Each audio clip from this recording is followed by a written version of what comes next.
Hey guys, so I just want to make another video about the Samsung Galaxy S3 because it's interesting. It's gonna be probably the best phone of the year. And no, I'm not saying that just because I'm a fanboy, but I'm saying that because I'm comparing what I think and what from my experience with using phones earlier, what I do believe can happen here in the future. So I made a video yesterday about this website, this like Korean website saying they call the CDNet from Korea. They were saying that the Samsung first of all would unveil the Samsung Galaxy S3 in March and then launch it in April. So they will launch it in early Q2. Now we have another Korean website called MT. And if you go to it in it translate the text here, as you can see that they have done from AndroidCentral.com, they did translate the website. They were saying that the Galaxy S3 is not going to come in April, then that they are going to focus more on a summer launch. And this makes sense in one way, just because this summer we're gonna have the Olympics in London, and also they were saying that London's probably gonna be the place where Samsung's gonna unveil their new Galaxy S2 successor. So if you go to London2012.com, you can see that 146 days to go to the Summer Olympics. I think I'm gonna watch that, but it's gonna be from the 27th of July to the 12th of August. So it's gonna be a long ass time. So is Samsung gonna wait until we're gonna see and then market is as crazy on the Olympics? That would be pretty fun to see them do. And yeah, it's a little boring if they're gonna wait this long, but I also think it could be very clever because if they can market it a lot on the Summer Olympics, then they can sell a ton of those smartphones, and that they just launched the Galaxy Note in the States. They don't have to rush a new phone out there already, even though the S2 has been out for a few months in the States, or actually like a half a year now, pretty soon I think. But I really don't hope that this is true. I mean, I really do hope that they unveil it or show it off here in March and then release it like in April, and then market it as crazy this summer as well on the Summer Olympics.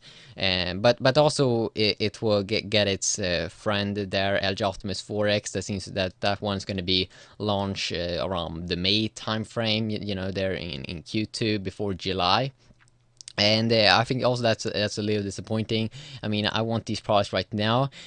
Also, HTC's high-end device, the HTC One X. It seems like, I mean, if you look here on the Switch website where you can see where stores are gonna get this phone, it seems like a few stores are saying that we're gonna get this late Q1 already here in late March. But I'm pretty sure that this is gonna be delayed a little bit. So hopefully this bad boy will be available early Q2. Because I really want to get my hands on and see if this one has the camera, has a good camera, because this new One series from HTC, they're focusing a lot on the cameras. And also I made a video about that the camera quality, it looked kind of weird with the color balance, but that could be just because they've added a filter or something like that to the pictures. But some pictures look very much yellowish, and I think it was just because they were using a filter, but I'm not that sure. But I'm pretty sure it was. But it's gonna be fun to compare that this high-end camera phone actually from HTC, compare it to the last year's high-end devices like Apple's iPhone 4S, the Samsung Galaxy S2, Nokia Lumia 800, which is a Windows Phone 7 device, but it's a joke, I think, with the camera. But hey, I'm not a pro in cameras and stuff like that. But I mean, when I've been taking videos and been comparing pictures, it really seems like the Nokia Lumia 800 and Nokia N9, which comes with the same form factor, isn't even close to the quality of those other smartphones that I do have and do enjoy. And then of course we're gonna get I've already talked about that one in this video, the Optimus 4X. That seems like it's gonna be launched like late or mid Q2. And then of course Sony's new high-end Xperia S device, that one's already coming this month, very early here in March. I mean, if you look here on the store, probably, and hopefully this won't be delayed, because I'm gonna be pretty sad boy by then. But some are already speculating that we are gonna, or no, not speculative, of course, this is, you know, huge stores that's saying that they're gonna get it on March the 5th. And this was also something that we saw on MVC, the Mobile World Congress in Barcelona last week, or actually this week. That they were already starting to sell it over there, and that was something that I thought, yeah, you know, I gotta give some kudos over there to Sony for, you know, announcing the products quick and then, you know, get it out in the market. Even though I think they already showed off this phone on CES in January in, you know, Las Vegas, so of course they have been having some time to roll this one out. And of course, this is not a quad core baby. It's just a dual core baby, and Sony themselves has said that they're probably not going to bring out new quad core smartphones until 2013. But I don't really think that that's a major issue, because of course the dual core experience is insanely good right now. But of course, quad core sounds good. Quad core is a little better. Sounds badass. I like the extra CPU power, but they come with this.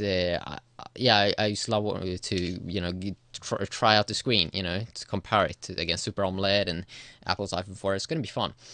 And yeah, so I'm really looking forward to this year, and I really do hope that the Samsung Galaxy S3 is gonna come here Q2. I mean, they can't launch it later than last year with the S2. That would be pretty disappointing.